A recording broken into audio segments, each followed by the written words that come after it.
Tu me dis pour le...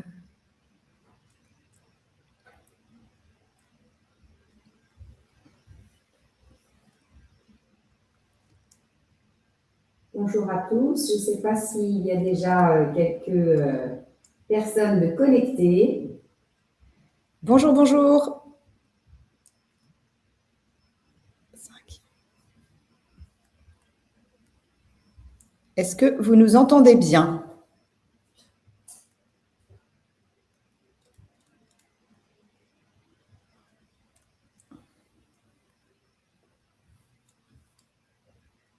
Bonjour Blandine. Parfait. On va attendre encore quelques secondes. On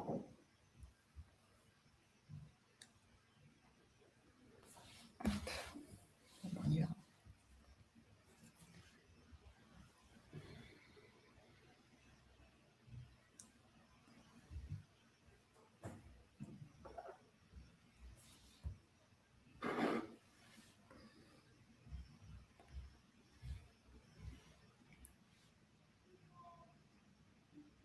Super. On va pouvoir démarrer.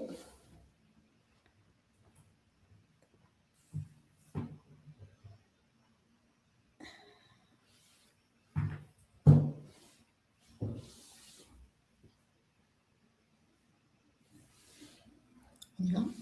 Ok, bon, on va pas trop tarder parce que c'est bien de respecter l'horaire et puis on a quand même un planning chargé. Donc, ce que je vous propose, c'est qu'on démarre tout de suite en rentrant dans le vif du sujet.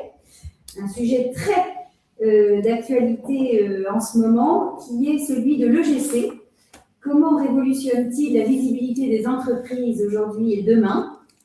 Voilà, c'est un sujet qui nous tenait à cœur avec Pauline, mon associée et moi-même. Donc, je suis Nolwenn de Saintré, une des deux fondatrices de l'agence La Social Room, qui est une agence dédiée aux réseaux sociaux, à la communication sur les réseaux sociaux pour les entreprises, et pas que, puisque nous avons aussi un périmètre d'intervention plus large dans le digital et pas seulement. Enfin bref, on a pas mal d'actions possibles auprès des entreprises pour les aider à mieux communiquer et évidemment se servir de tous les leviers possibles, y compris le GC qui va être notre sujet phare d'aujourd'hui. Je laisse Pauline prendre la parole pour cette première slide et je vous dis à tout de suite pour la suite. Bonjour à tous. Alors, quand on va parler d'EGC, donc de contenu généré par les collaborateurs, on va évidemment surtout parler de LinkedIn. LinkedIn étant aujourd'hui le réseau des professionnels. C'est vrai qu'aujourd'hui, on ne parle pas beaucoup d'employee advocacy sur les autres plateformes comme Instagram, Facebook ou TikTok. Ça viendra peut-être, mais pour le moment, c'est vrai qu'on va beaucoup s'attarder sur LinkedIn. Alors, ça tombe bien parce que LinkedIn connaît depuis quelques années une progression fulgurante. On entend beaucoup en ce moment parler du fait qu'il y a de plus en plus de monde sur cette plateforme. LinkedIn compte aujourd'hui 34 millions de membres en France, en progression très forte depuis ces 5 dernières années. On a quasiment 90% des entreprises B2B qui sont aujourd'hui présentes sur LinkedIn, qui ont une page entreprise, et 65% des entreprises en B2C. Quand on dit qu'elles sont présentes, c'est vraiment un compte au nom de l'entreprise. La France est le 5e pays au monde qui détient le plus de membres sur LinkedIn. Donc, on est vraiment en tête sur cette plateforme à l'échelle mondiale. Et c'est très intéressant. Et effectivement, on voit qu'il se passe énormément de choses ces derniers temps. Tous ces chiffres qu'on vient d'annoncer, ça représente 3 actifs sur 4 qui sont présents sur la plateforme, ce qui est absolument énorme, puisqu'on peut se dire que la population un peu plus vieillissante y est un peu moins. On voit que tous les étudiants, dès qu'ils démarrent leur recherche de stage, arrivent sur LinkedIn. Et donc, 3 sur 4, il ne nous reste pas grand-chose pour avoir quasiment 100% des personnes actives, sachant que sur les personnes actives, on a aussi des gens qui n'ont pas du tout des métiers en lien avec le B2B ou qui n'ont pas forcément besoin d'être connectés. Donc, ça vous montre l'étendue de la puissance de cette plateforme. Et puis, on disait que cette plateforme était en constante progression. On a gagné 36%. On a le nombre de membres LinkedIn en France a évolué de 36% sur ces 3 dernières années.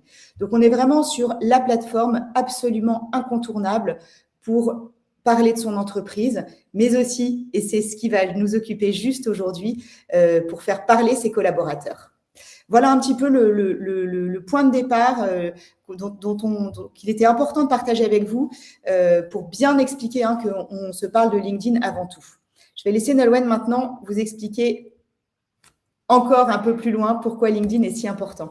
Oui, alors je rebondis effectivement sur les propos de Pauline. En fait, ce qui était très important de partager avec vous ce matin, c'était que non seulement LinkedIn prend un véritable essor auprès des différentes audiences qu'on cherche à toucher, mais aussi parce que LinkedIn est aujourd'hui, d'après des études qui sont faites de toutes parts, et une en particulier, est devenue la deuxième source d'information pour toute IA confondue. C'est vraiment important de l'avoir en tête parce que ça veut dire que LinkedIn devient un vrai puits de référencement pour être présent dans les IA génératives, quelles qu'elles soient. Et c'est important de le comprendre parce que ça veut dire que LinkedIn devient non seulement un outil, évidemment, de visibilité pour les audiences que vous cherchez à cibler au sein même de la plateforme, mais au-delà de cette plateforme, au sein même des IA.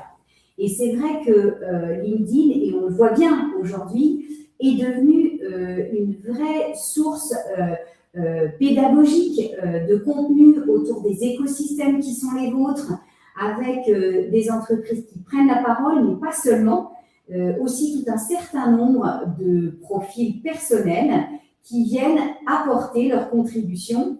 Et LinkedIn adore ça, les IA aussi, puisque ça apporte une vraie crédibilité.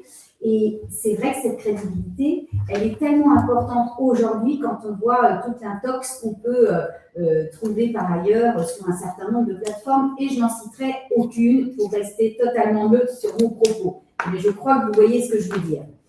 Concrètement, ça veut dire quoi pour les marques et pour les experts? Eh bien, en fait, ça veut dire qu'il faut absolument se concentrer sur des propos à tenir sur cette plateforme-là, de plus en plus pédagogiques, de plus en plus didactiques, de plus en plus détaillés, et d'y apporter les sources nécessaires pour montrer la véracité de ceci. Ça, c'est vraiment important, et c'est vraiment une première étape clé, qui est une étape qu'il faut avoir en tête, puisque ce n'est pas une étape dont on va parler par la suite, mais qui est quand même très importante pour vous en termes de référencement.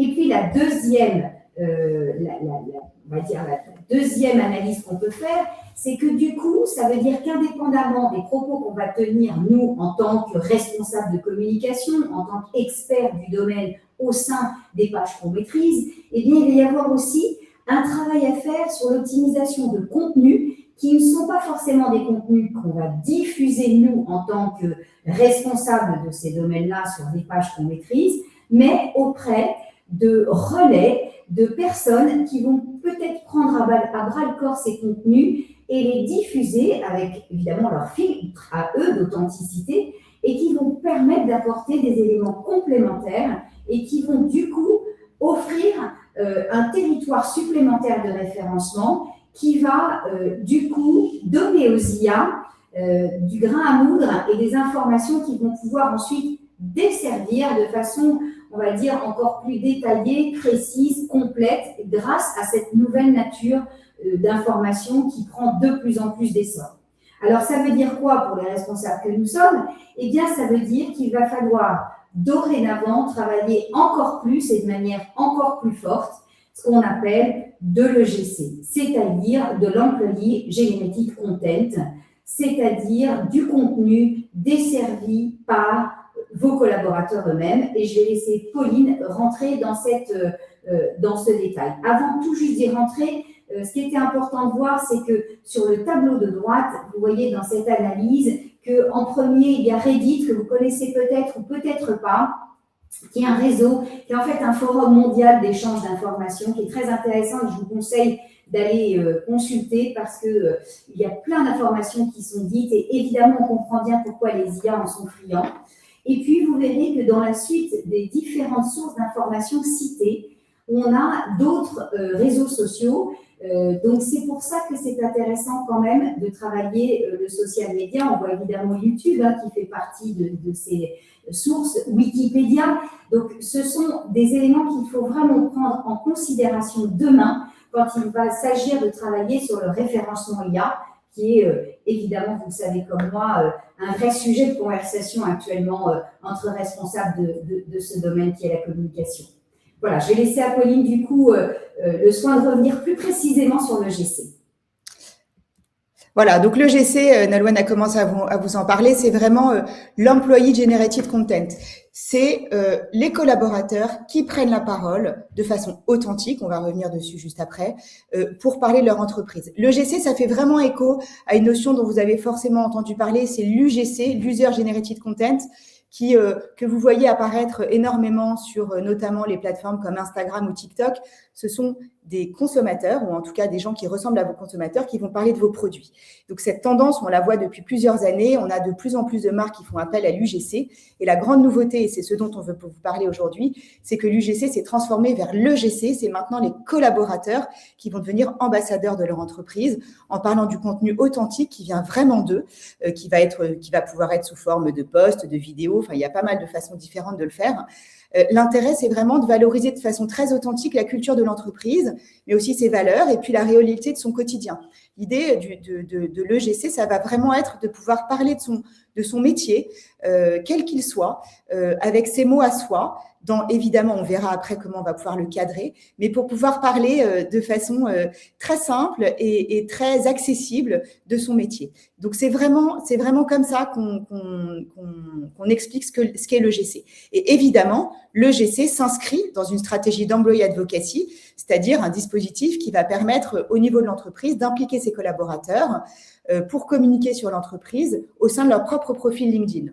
Donc, l'idée, ça va être d'arbitrer à la fois, d'avoir un dispositif qui va comprendre à la fois la page entreprise qui va parler de son actualité, qui va avoir évidemment une stratégie éditoriale très détaillée et très construite.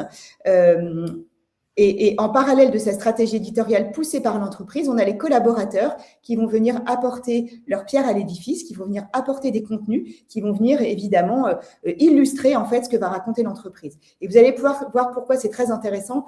Je ne vais pas tout de suite annoncer les chiffres que Nolwenn va vous annoncer juste après, mais il y a une vraie complémentarité à mettre en place entre le discours poussé par l'entreprise et les discours poussés par les collaborateurs.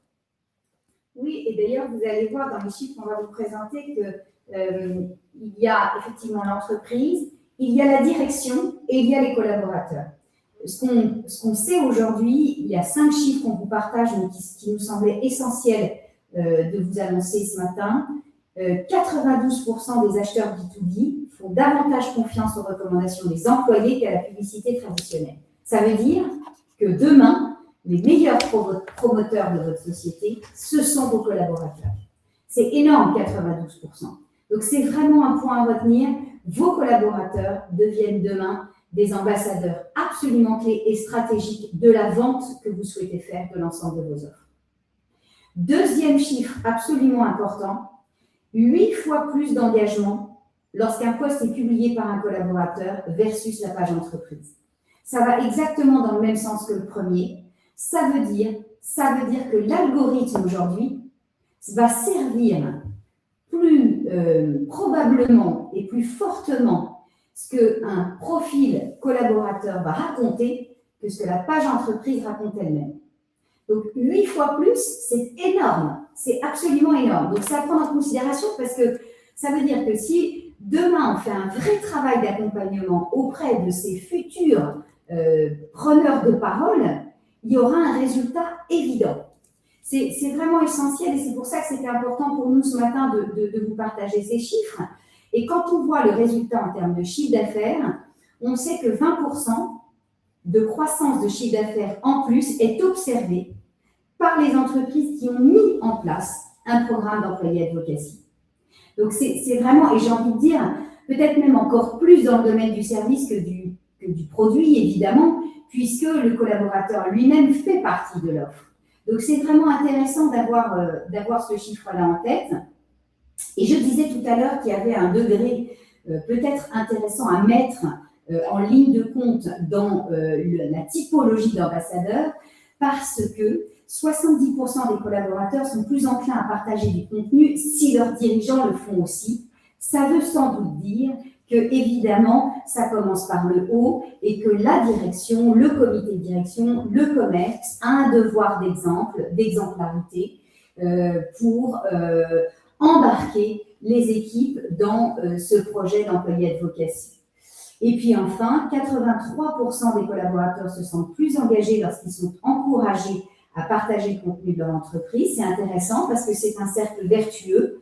Probablement que les collaborateurs, au départ, qui vont en parler sont des collaborateurs qui semblent être engagés, mais probablement aussi que ceux qui le sont peut-être un peu moins, mais qu'on embarque dans l'aventure de l'employé advocacy, deviendront probablement plus engagés. Pas probablement, d'ailleurs, à 83%. Donc, c'est vraiment intéressant de voir que, voilà, tous ces chiffres convergent vers l'idée que l'employé advocacy et le GC sont aujourd'hui des leviers fondamentaux de réussite dans la communication sur cette plateforme LinkedIn. Alors, à quoi ça sert cet employé advocacy et cet UGC qui vient au service, cet EGC, pardon, qui vient au service de l'employé advocacy? Il y a 3 grands objectifs, mais qui sont ensuite évidemment liés à chaque entreprise. Évidemment, ça va permettre de gagner en visibilité, en notoriété. C'est ce qu'on disait tout à l'heure, cette complémentarité entre les prises de parole de l'entreprise et les prises de parole des collaborateurs qui vont venir illustrer, qui vont venir appuyer le discours de l'entreprise. Et on va le voir, on a des exemples assez concrets d'entreprises d'une dizaine de collaborateurs, par exemple, qui ont mis en place une stratégie d'employé advocacy. Et en 3 mois, l'entreprise a gagné 5 fois plus d'abonnés. Donc, on a vraiment cette notion de visibilité et de notoriété où, en fait, on a cette boule de neige qui va se mettre en place. Les collaborateurs qui vont commencer à parler de leur entreprise vont envoyer leurs abonnés vers la page entreprise qui va s'abonner. Et donc, évidemment, au fur et à mesure, ça va faire augmenter la visibilité. Puis, on sait que les algorithmes sont très friands des posts, des profils entreprises. Ça va évidemment permettre derrière de générer des opportunités business. Il y a beaucoup d'appels entrants. Quand je reprends le cas de l'entreprise dont je vous parlais tout à l'heure, sur les 3 mois, il y a une vingtaine d'appels entrants qui ont été générés, donc des leads qui ont été générés grâce à cette stratégie mise en place.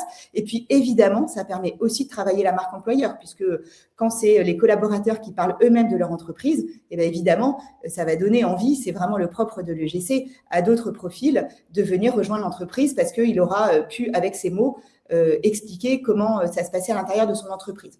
Donc, les collaborateurs, finalement, avec cet EGC, deviennent des acteurs de la réputation de l'entreprise et ça, c'est très intéressant, très important parce que c'est toujours ce on l'a dit juste avant, mais c'est beaucoup plus incarné quand c'est vous qui racontez comment ça se passe que quand c'est l'entreprise qui officiellement et de façon très corporate va pousser un discours. Ça va donner de l'authenticité au message. L'authenticité, ça va vraiment être le fil conducteur de tout ce qu'on va se raconter aujourd'hui. C'est aussi un mot dont vous entendez beaucoup parler quand on vous entendez parler d'UGC. L'idée, c'est vraiment, là, c'est les collaborateurs eux-mêmes qui parlent. Ils ne sont pas là pour recracher un discours qui leur a été chuchoté à l'oreille. Ils sont là pour l'adapter avec leurs propres mots. Et puis, ça va permettre aussi, et ça, c'est très important, de pouvoir partager les messages clés comme les valeurs de l'entreprise, par exemple. Si un collaborateur parle des valeurs de son entreprise, eh bien, on peut imaginer qu'il se l'est approprié et qu'il la vit pleinement. Sinon, il n'aura pas envie d'en parler sur ses réseaux sociaux. Donc voilà, les principaux points. Ensuite, on va le voir juste derrière. L'idée, c'est que quand on va construire une stratégie d'employé advocacy avec de l'EGC, on va se définir, on va en parler juste après, mais chacun va pouvoir poser en face de cette stratégie les objectifs qui lui incombent. Alors effectivement, comme dit Pauline, vous savez, à la Social Room, on est assez pragmatique. Nous, on aime bien vous présenter des concepts, mais on aime aussi beaucoup vous présenter des démarches. Et c'est dans ce sens qu'on a voulu faire ce webinaire ce matin, en vous proposant une démarche pour réussir cette stratégie, qui nous semble évidemment être une stratégie absolument cruciale en 2026, pour toutes les raisons qu'on vient de vous exposer. C'est une démarche d'accompagnement qu'on vous propose d'avoir ensemble.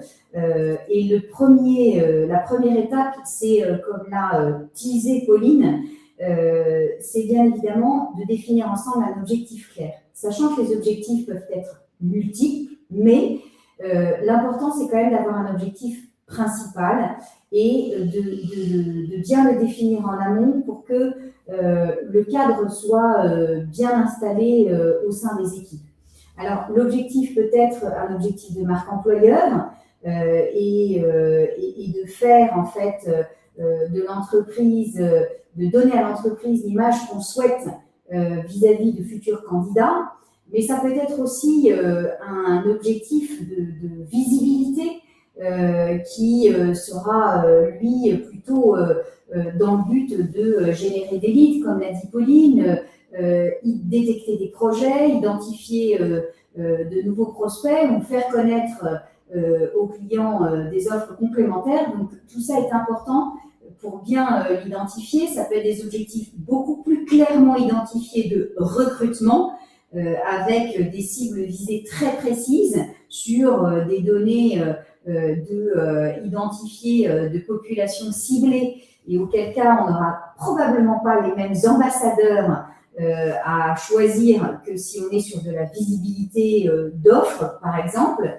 Ça peut être sur la crédibilité d'expertise aussi vis-à-vis de lancement voilà, de nouveaux produits ou d'un cœur de métier sur lequel vous souhaitez renforcer votre réputation, ou bien sur des engagements internes en lien avec des sujets évidemment comme la RSE et ces nombreuses actions possibles. Et c'est vrai que dans ces cas-là, pour éviter typiquement le greenwashing, c'est très intéressant de faire parler les collaborateurs de la véracité des actions menées, et c'est dans ces objectifs-là que le cadre doit être donné avant de poser la suite des étapes. Donc, bien retenir qu'il y a vraiment un objectif principal à déterminer. En tout cas, il y a un objectif principal vis-à-vis d'ambassadeurs qui, eux, doivent absolument l'avoir en tête pour prendre à bras-le-corps ce nouveau rôle et l'appliquer du mieux possible. Deuxième étape, alors ça paraît évident, mais c'est s'assurer de l'adhésion des collaborateurs. C'est évident que sans les collaborateurs, on ne pourra pas monter de stratégie d'employé advocacy, et il faut pouvoir convaincre chacun et lui montrer les bénéfices. L'idée, c'est que vraiment les collaborateurs qui vont être embarqués dans ce programme comprennent à quel point communiquer sur LinkedIn, parler de leur entreprise, ne va pas servir qu'à l'entreprise et qu'à l'image de l'entreprise, mais va aussi les servir eux personnellement. Alors évidemment, s'ils sont commerciaux, ils vont assez vite comprendre que de partager l'expertise de l'entreprise, ça va beaucoup les aider dans leur démarche commerciale, mais ça va aussi leur donner de la visibilité, ça va leur permettre de montrer leur expertise. Et c'est un point vraiment très important d'expliquer à quoi sert LinkedIn, comment ça marche et qu'est-ce que ça peut m'apporter à moi en tant que collaborateur. Alors Nolwenn le disait tout à l'heure, évidemment, on va s'assurer l'adhésion des collaborateurs, mais auparavant, il y a un travail à faire avec la direction. On ne peut pas monter de programme d'employé advocacy s'il n'y a pas les dirigeants qui sont embarqués. Si le dirigeant vous dit « moi, LinkedIn, ça ne m'intéresse pas, je ne veux pas communiquer, je veux pas être le faire-valoir de mon entreprise », ça va être extrêmement compliqué de demander aux collaborateurs de le faire s'il n'y a pas un exemple auparavant. Donc, c'est important d'avoir un soutien fort de la direction et une exemplarité mise en place par le ou les dirigeants de l'entreprise. Donc, une fois que ça c'est bien assuré, que les collaborateurs, on est capable de leur expliquer ce que ça va pouvoir leur apporter à eux personnellement, mais aussi professionnellement, il faut avoir il faut que ce soit clair que tout le monde n'est pas capable et tout le monde n'a pas envie de publier sur LinkedIn. Tout le monde n'a pas de vocation à créer du contenu et c'est pas grave en fait. L'idée, ça va être d'aller chercher des gens qui sont volontaires. Si vous commencez à forcer les gens, ils vont vous faire 2 posts et ensuite ils le feront plus. Donc c'est vraiment important qu'on soit sur une base de volontariat. On va aller chercher plutôt des gens qui sont un peu à l'aise à l'écrit et à l'oral. Ça va être compliqué de demander à quelqu'un qui n'est pas du tout à l'aise, qui n'aime pas se mettre en avant, de prendre la parole. Alors après, l'idée de l'EGC, ce n'est pas de faire que des vidéos. Donc la vidéo fait partie des contenus possibles dans l'EGC, mais donc tout le monde n'est pas capable et n'a pas envie de se mettre en vidéo, mais même à l'écrit, c'est important d'aller chercher des gens qui sont un peu à l'aise à l'écrit, qui sont des communicants, même si ce n'est pas le cœur de leur métier. Et puis, l'idée, c'est aussi d'aller chercher des profils assez différents, représentatifs à la fois de la culture et à la fois des différents métiers de l'entreprise. Si vous avez une entreprise avec des métiers assez différents, il ne faut pas aller chercher que des commerciaux parce que ça va être très intéressant d'aller montrer peut-être des chantiers si vous êtes dans la construction, d'aller montrer des gens qui font le quotidien de votre entreprise, quel que soit leur métier. Parce que c'est là où on va avoir aussi de la valeur ajoutée, on va avoir des messages beaucoup plus authentiques et beaucoup plus en lien avec leur quotidien. Donc vraiment, il faut qu'il y ait les managers, mais ce ne sont pas que les managers et des commerciaux qui vont faire partie de ces collaborateurs identifiés pour créer de l'EGC. Ce qu'on aime bien dire, c'est qu'il vaut mieux 5 à 10 personnes motivées que 100 qui vont rien dire. Donc voilà, ça va valoir 100 qui vont rien dire. Donc c'est vraiment important dans cette sélection de ne pas oublier de prendre des gens qui sont motivés, qui ont envie de le faire et qui sont à l'aise en communication. Alors bien sûr, même si ils sont à l'aise et qu'ils sont volontaires, ils n'ont pas forcément toutes les techniques, tous les moyens qui permettent de s'assurer d'une bonne communication. C'est pour ça que c'est important de voir en fonction de chacun dans quelle maturité il est sur cette utilisation de LinkedIn, où est-ce qu'il en est, comment il pratique aujourd'hui. Et évidemment, de lui offrir peut-être un accompagnement, alors plus ou moins personnalisé, parce que si on est sur des équipes de grand nombre, on peut regrouper pour organiser des ateliers par niveau. Si on est plutôt dans des petites équipes, peut-être que dans ces cas-là, il faut adapter en fonction du nombre de personnes pour voir comment on peut l'aider, sachant qu'aujourd'hui, ça ne vous aura pas échappé non plus, il y a beaucoup d'utilisations possibles simplement avec des outils IA adaptés sur lesquels, bien sûr, on peut aussi vous aider à développer des choses sur mesure qui permettent en fait d'optimiser le temps passé et apporter de l'efficacité et parfois même du travail qualitatif. Donc, il ne faut pas hésiter à bien identifier l'écart qu'il peut y avoir entre sa praticité actuelle et celle à laquelle on aimerait l'embarquer pour qu'il puisse demain prendre la parole de la façon la plus optimale possible. Et il vaut mieux privilégier des gens volontaires et qui ont envie et de leur apporter les outils plutôt que ceux qui maîtrisent les outils mais qui sont peut-être un petit peu moins en phase avec l'objectif et leur engagement. Donc voilà, en tout cas, c'est important cette étape-là pour s'assurer qu'ils ont bien les moyens des ambitions qu'on se donne. Étape suivante. Alors, ça, c'est vraiment le nerf de la guerre. Ceux qui ont suivi nos précédents webinaires le savent, ou les différentes conférences qu'on donne régulièrement, la ligne éditoriale, c'est vraiment très souvent le nerf de la guerre. L'idée de l'EGC, c'est que évidemment ça marche parce que c'est authentique, mais c'est extrêmement important d'installer un cadre qui va permettre à la fois de rassurer les collaborateurs, d'avoir de la cohérence entre les prises de parole des uns et des autres, et puis d'être évidemment en ligne avec la stratégie éditoriale de l'entreprise. L'idée, c'est que tout ça puisse cohabiter, puisse se compléter pour avoir une stratégie extrêmement différenciante et percutante. Donc, l'idée, c'est pas de leur tenir forcément la main sur tout ce qu'ils vont raconter, mais c'est de leur donner un cadre avec un ton de voix. Quel est le ton de voix que je souhaite pour l'entreprise? Alors, sachant que le ton de voix, c'est assez particulier parce que chacun a un peu sa façon de parler, mais il va falloir s'inscrire dans un ton de voix un peu coordonné. Un rythme des sujets. On ne va pas leur demander de publier 2 posts par semaine tout de suite. Il va falloir aussi pouvoir articuler les prises de parole des uns et des autres. L'idée n'étant pas que la première semaine, il y ait 25 posts et puis qu'ensuite, il ne se passe plus rien pendant les mois à venir. Donc, l'idée, ça va être d'installer un rythme, leur demander une régularité en commençant doucement et puis ensuite, ça pourra s'intensifier, bien sûr. On va identifier les sujets qui vont servir la stratégie de marque tout en laissant à chacun la liberté de ces messages.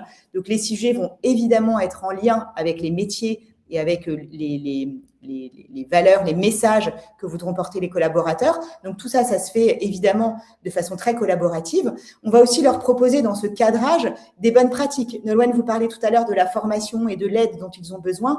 On va aussi leur donner des bonnes pratiques, des tips. On va leur parler de la longueur des posts. On va leur donner 1 ou 2 hashtags qui vont nous permettre d'avoir cette harmonie dont on parle. On va évidemment leur rappeler qu'il va falloir mentionner d'autres collaborateurs, des partenaires, puisque la mention sur LinkedIn est extrêmement importante et permet à l'algorithme l'algorithme de rendre le post beaucoup plus visible, et puis amène aussi des personnes extérieures de son propre réseau sur ces posts. Et puis, on va pouvoir leur montrer aussi des exemples de posts inspirants. Nous, quand on accompagne des entreprises sur l'employee advocacy, on met régulièrement à la disposition des collaborateurs des exemples de posts sur des sujets différents dont ils vont pouvoir s'inspirer. Soit ils vont pouvoir les reprendre en ajoutant du contexte, soit ils vont pouvoir s'en inspirer sur le ton, sur la forme, sur la longueur, etc. L'idée, c'est pas de mettre des règles rigides en place, mais un cadre qui dit ce qu'on a envie de raconter, comment on a envie de le raconter, et surtout toujours de rappeler pourquoi c'est important. L'employee advocacy et donc le GC derrière, si on n'embarque pas les collaborateurs, si on ne leur explique pas l'intérêt du sujet, on aura du mal à avoir une stratégie percutante. Et puis, un point qu'on ne sait pas forcément, qui est très intéressant. Vous savez qu'aujourd'hui, le social ads est un sujet de plus en plus essentiel sur les réseaux sociaux. C'était au départ vraiment l'apanage de Meta. On dit que sur Facebook et Instagram, si vous ne faites pas de pub, vous n'êtes pas vu. Sur LinkedIn, ça devient un sujet aussi très, très important. Et on peut maintenant, sachez qu'on peut sponsoriser des posts depuis les profils personnels. Donc, si vous avez dans votre stratégie d'employé advocacy certains contenus générés par les collaborateurs qui sont extrêmement importants pour l'entreprise parce qu'ils vont venir soit appuyer une valeur essentielle et que votre objectif principal, c'est la marque employeur, soit ils vont venir montrer une expertise clé que vous avez envie de pousser en ce moment, vous pouvez sponsoriser, amplifier en fait le post du collaborateur via le boost de post, c'est-à-dire qu'on va mettre de l'argent, on va donner de l'argent à LinkedIn pour que le post de ce collaborateur soit amplifié et soit vu par les personnes qui nous intéressent avec un ciblage qui aura été défini en amont. C'est un peu technique, c'est pour ça que vous pouvez évidemment vous faire accompagner dans ces cas-là parce que pour avoir la stratégie la plus efficace possible, mais ça va apporter encore plus d'impact à votre stratégie d'employé advocacy et c'est un élément vraiment très, très, très, très intéressant. Cinquième étape qui est importante parce qu'ils se seront donné beaucoup de peine. Pour certains, ils iront pris sur leur temps de travail pour pouvoir valoriser et mettre en avant des contenus pour l'entreprise. Et du coup, il sera aussi très important de penser à cette étape clé qui est la reconnaissance. En fait, pour les garder mobilisés, il sera important de voir quels ont été les sujets qui ont été relayés et de leur apporter un like, un commentaire depuis l'entreprise, depuis la direction, valoriser leur succès, les mettre en avant avec des awards lors d'incentives ou bien dans la newsletter, apporter des feedbacks positifs à ce qu'ils ont fait. Et ça, c'est vraiment le rôle que nous devons avoir en tant que responsables de communication quand on met en place ce genre de dispositif. C'est vrai que plus on va valoriser ceux qui auront pris ce rôle à bras-le-corps et plus il y a des chances qu'ils continuent à faire son travail de contribution. Et puis, dans la même dynamique, l'idée, c'est que le collaborateur qui devient ambassadeur puisse rester motivé, rester efficace et bon, et pour ça, continuer à lui offrir au fil de l'eau du coaching, des formations flash, des informations sur la veille qu'il peut y avoir. Vous n'êtes pas évidemment sans avoir réalisé que les réseaux sociaux, ça évolue énormément et LinkedIn, évidemment, avec des nouvelles fonctionnalités, avec des choses qu'on faisait, qu'on ne fait plus, les hashtags, on en mettait 15, maintenant on en met 2 ou 3, enfin bref, donc ça évolue énormément. Donc l'idée, c'est de continuer à les nourrir pour qu'ils puissent être toujours au top de la connaissance de cet outil et qu'ils puissent toujours le maîtriser aussi bien. Le plus dur, c'est souvent ensuite de tenir sur la durée. Le démarrage, tout le monde est un peu tout feu tout flamme, on fait des kick-offs et c'est chouette et tout le monde est embarqué dans l'histoire. C'est vrai que c'est pas évident ensuite de tenir les mois au fil de l'eau et année après année de conserver cette dynamique d'ambassadeur. Dernier point que Pauline va vous présenter dans ces étapes. C'est évidemment le suivi des performances, parce que tout ça, c'est super de mettre en place une belle stratégie d'employé advocacy, d'avoir des beaux contenus générés par les collaborateurs, mais c'est important ensuite de pouvoir le suivre et de savoir quels sont les résultats concrets, puisque évidemment, les réseaux sociaux comme le digital nous apportent beaucoup d'éléments, d'indicateurs qu'on appelle les KPIs pour pouvoir suivre et analyser les performances. Alors, on va pouvoir regarder plusieurs indicateurs. Évidemment, hein, le premier, c'est l'augmentation moyenne du nombre de postes créés depuis les profils des ambassadeurs qu'on aura sélectionnés. On va aller regarder l'impression des publications, c'est-à-dire le nombre de fois où les posts seront affichés sur l'algorithme, hein, sur les fils d'actualité. On va aller regarder l'engagement, quels sont les likes, les commentaires, mais aussi les clics, les partages qui auront été faits sur les sujets. Sachant que, on l'a dit tout à l'heure, hein, on a dit qu'il y avait beaucoup plus d'engagement sur les posts créés depuis les profils personnels que sur les pages entreprises. Et puis, évidemment, qui dit EGC dit mise en avant de l'humain. Et on sait que sur les réseaux sociaux, et LinkedIn ne fait pas exception, tous les posts qui mettent en avant des humains, des gens, des photos, des vidéos, ont souvent des taux d'engagement bien meilleurs que les autres. Donc, on va aller regarder ces indicateurs-là. Et puis, on va évidemment aussi mesurer l'évolution de l'audience à la fois des profils de nos ambassadeurs, mais aussi de la page entreprise. Puisque mécaniquement, quand les collaborateurs vont se mettre à parler de leur entreprise, ils vont générer du flux vers la page entreprise et les gens vont probablement s'inscrire pour suivre la page. Et c'est là où je vous disais tout à l'heure que quand je vous donnais l'exemple de cette entreprise avec une dizaine de collaborateurs, on avait multiplié par 5 le nombre d'abonnés à l'issue de 3 mois de stratégie employé advocacy. Donc voilà les indicateurs. Alors juste un point quand même très important, on va suivre les performances. Il est essentiel au démarrage, quand on a parlé des objectifs qu'on se calait tout à l'heure, d'avoir un petit audit de là où on en est. Aujourd'hui, quand je démarre ma stratégie d'employé advocacy, j'ai combien d'abonnés, j'ai combien d'impressions moyennes pour pouvoir ensuite se comparer. Mais ça paraît évident. Donc voilà les indicateurs principaux. Et puis après, en fonction de vos objectifs, vous allez pouvoir en ajouter. Mais déjà, si on est sur une bonne connaissance de ces indicateurs, on aura une bonne information sur l'intérêt pour l'entreprise de cette stratégie. Voilà pour les 6 étapes. En conclusion maintenant, 5 mots-clés. Le volontariat, l'authenticité, l'accompagnement, la reconnaissance et la cohérence. C'est vraiment les 5 mots-clés, facteurs clés de succès d'un dispositif à mettre en place. Et on aime beaucoup cette phrase, l'entreprise est plurielle, les ambassadeurs sur LinkedIn lui donnent toute sa pluralité et c'est vrai que souvent c'est extrêmement payant. Voilà ce qu'on voulait vous dire pour tenir dans le timing qu'on s'était imposé avec vous ce matin. On espère que ce sujet vous a interpellé. Évidemment, avec nous, on en connaît certains, des sujets qu'on a pu déjà échanger ou pas encore, et ce sera avec grand plaisir qu'on pourra en détail vous raconter plus précisément comment on peut vous accompagner, nous, en tant qu'agence experte dans ce domaine. Mais avant cela, on est à votre disposition si il y a quelques questions que vous pouvez poser au travers du chat. Voilà, vous poser via le chat qui est proposé dans ce webinaire. Est-ce qu'il y a quelques questions ?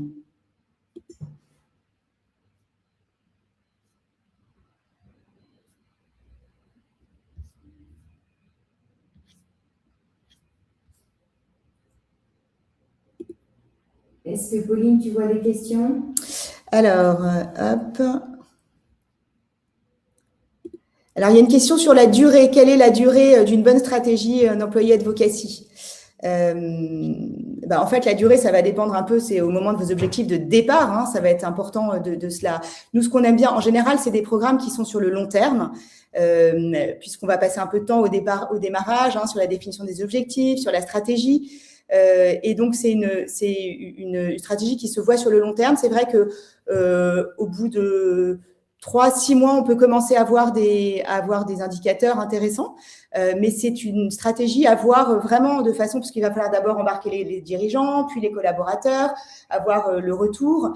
On peut imaginer évidemment de mettre en place des promotions où chaque année, on a une nouvelle promotion d'ambassadeurs qui voit le jour et qui est cooptée par la précédente. Donc, c'est vraiment des opérations qui se gèrent sur le long terme.